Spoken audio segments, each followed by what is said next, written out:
Estamos recebendo aqui nos estúdios do Bom Dia Top o Rafael Arruda. Bom dia, queria que você falasse um pouquinho inicialmente sobre o trabalho dos resgatistas aqui em Bauru, como é que é feito, como é que está essa estrutura. Conta pra gente como é que é o trabalho do resgate integrado. Bom dia, Rafael. Bom dia. O SAMU em Bauru, ele é um SAMU regional, então a base da central reguladora fica no município de Bauru. A central reguladora é o local onde recebe os chamados. O médico atende esses chamados e define aí as prioridades, né? E a liberação das viaturas, se assim for necessário. E sendo regional, o SAMU de Bauru atende outros 18 municípios, tendo mais 8 viaturas fora de Bauru. São cidades como Arealva, Iacanga, Pirajuí, Duartina, Piratininga, Agudos, Lençóis Paulista e Pederneiras, né? São 7 cidades, na verdade, com essas unidades básicas que atendem as outras cidades vizinhas.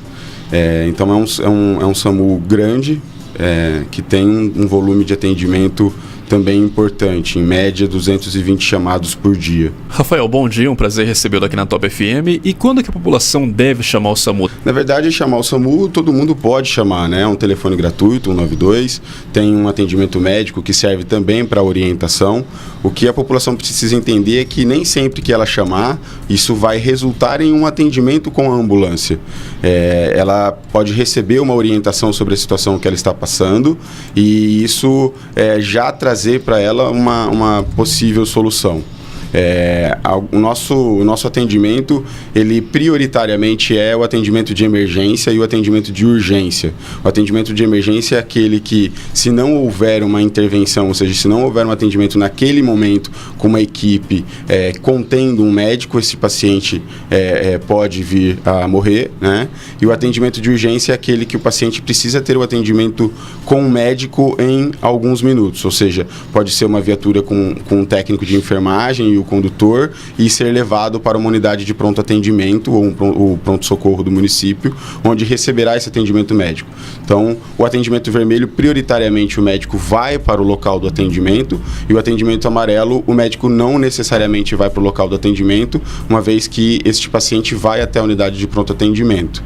E aí temos o chamado verde, que é um chamado que precisa de um atendimento, mas ele tem aí até 4 horas, até 2 horas para acontecer, e as orientações. Então, muitas vezes as pessoas ligam para o SAMU imaginando que elas vão ter o atendimento só por elas estar ligando. E precisa ter uma conscientização de que, como é um serviço que tem a prioridade de emergência e são 7 ambulâncias para o município, não tem como atender todo mundo em suas exigências. Nós temos que priorizar os atendimentos de emergência. Ô Rafael, quando as pessoas se deparam com um acidente ou uma situação que eles percebem que há uma vítima ali, qual que deve ser o procedimento? Tem se falado hoje muito, né, nessa questão de prestar os primeiros socorros e tudo mais, mas acho que tem algumas situações que é melhor deixar quieta a situação. Como deve ser aí? Quem vê um acidente, uma pessoa passando mal, como deve ser o procedimento? Na verdade, todos os atendimentos, a pessoa que não é habilitada a prestar o atendimento, ela deve não tocar na vítima. Até as pessoas que são habilitadas, se ele tiver como um cidadão comum, né, na vida habitual, e ele presenciar, ele já vai, por ser treinado, ele já não vai tocar na vítima, ele vai garantir a segurança do local. Então, o ideal é que as pessoas não toquem nas vítimas, acalmem as vítimas, peçam que elas não se movimentem, os motociclistas não tirem o capacete, isso é um erro muito comum e que gera um sério problema, que na retirada do capacete pode vir a causar a paraplegia a este motociclista. Então, não tirar capacete, não movimentar a cabeça, não movimentar o corpo de uma pessoa que caiu de moto ou que foi atropelado ou até numa colisão de carro. Não mexer na vítima, garantir que ninguém toque no carro ou na moto, na vítima, até a chegada do socorro. E aí vai ligar 192 ou até mesmo 193. O SAMU de Bauru e o Corpo de Bombeiros vem fazendo um trabalho em conjunto muito bacana. Então, quando nós entendemos que precisamos do apoio dele e vice-versa, isso ocorre. Então a população tem que chamar o socorro imediatamente, garantir a sua segurança, né, em primeiro lugar, e fazer com que aquela pessoa que já sofreu o acidente não venha a ter mais danos por movimentação, enfim. E Rafael, existe algum momento em que a pessoa pode fazer algum tipo de atendimento, como por exemplo boca a boca, massagem cardíaca? Isso é recomendado? Muito bacana esse assunto, porque o boca a boca já é desorientado desde 2010. Então, assim, a ventilação boca a boca, ela era preconizada em um atendimento para parada cardiorrespiratória.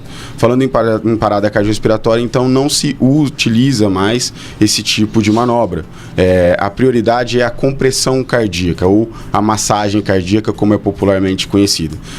Então, como que nós orientamos as pessoas a esse tipo de atendimento? Ela viu alguém caída no chão ou ela viu alguém desmaiar, nós orientamos que ela chame essa pessoa balançando pelos ombros, né? Que ela, uma vez que ela chamou, não teve resposta, chamou balançando, não teve resposta, e ela não vê movimento no tórax de respiração, que ela ligue para o 192, diga que ela está assistindo uma parada cardíaca e que ela precisa de uma ambulância. E vai começar essa massagem cardíaca. Essa massagem cardíaca pode ser encontrado vídeos na internet, sempre que a pessoa vê algum tipo de treinamento na rua, a gente tem feito alguns, ou em alguma instituição que participe.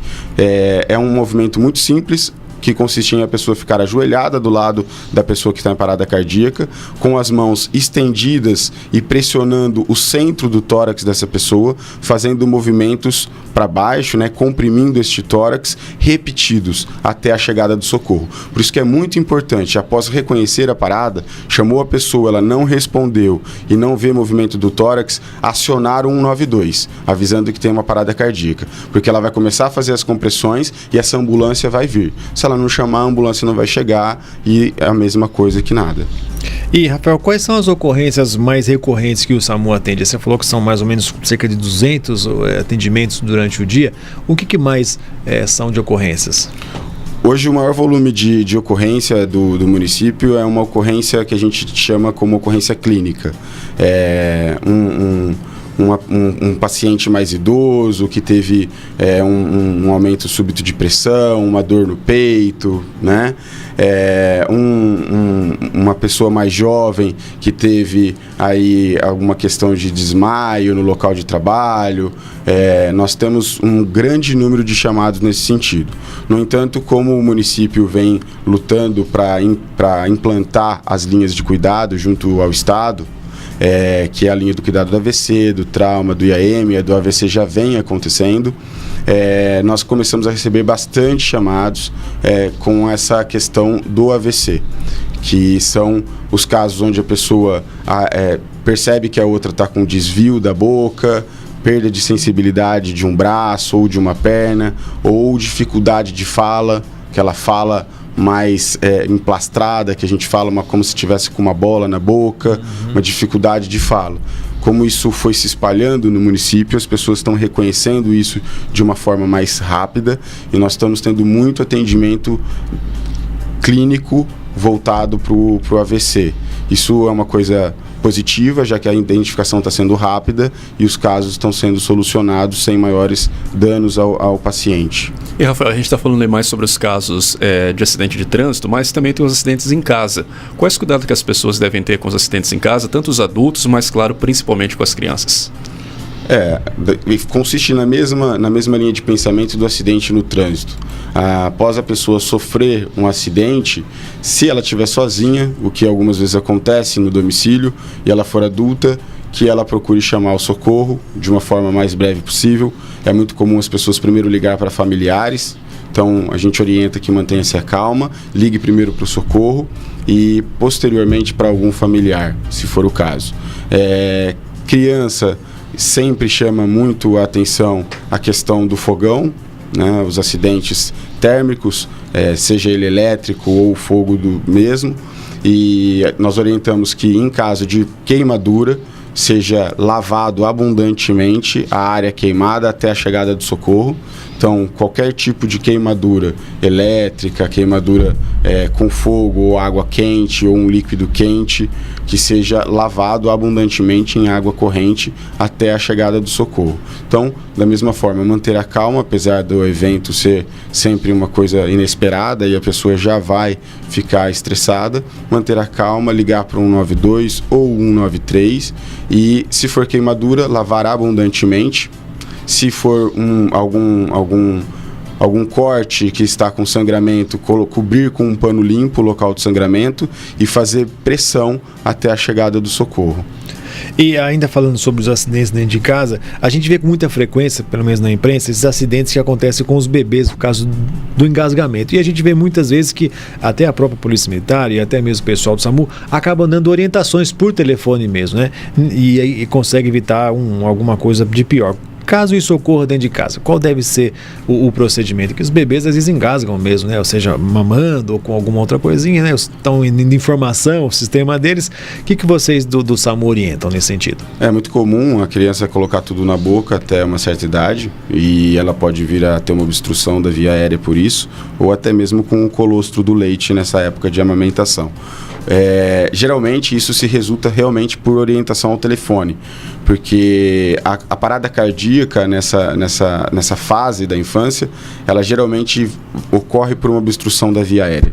Então, nessa questão do recém-nascido até 1 ano, ele geralmente é pelo colostro do leite, e com as manobras que nós orientamos por telefone, já se desobstrui, que consiste em colocar a criança no colo, dar 5 palmadas na região das costas da criança, virar a criança no colo e pressionar com o polegar no centro do tórax, na mesma região da massagem cardíaca, 5 vezes. Então a pessoa vai ficar fazendo este movimento de virar a criança, batendo 5 vezes nas costas, na região das costas, e virando ela, pressionando 5 vezes na região do tórax, né, no peitinho dela, na frente. Esses movimentos repetitivos devem fazer com que a criança desobstrua. Outra orientação também que é dada é que a mãe ou quem esteja com a criança abra a boca e tente ver o objeto que esteja obstruindo. Nós não aconselhamos a tirar o objeto desde que a mãe ou aquela pessoa que esteja presenciando a obstrução não reconheça o objeto. Se ela reconhecer o objeto e entender que mais de 60% dele ela está vendo, nós orientamos a tirar. Se ela não estiver vendo mais do que 60%, nós não orientamos a tirar porque ela pode obstruir mais ainda. Quer deixar mais um recado aí? Vamos reforçar os números, é sempre muito importante, né? Quais são os números do SAMU e do resgate aí, qual que é? O número do SAMU é 192 para qualquer urgência clínica ou emergência ou dúvida sobre alguma condição de saúde.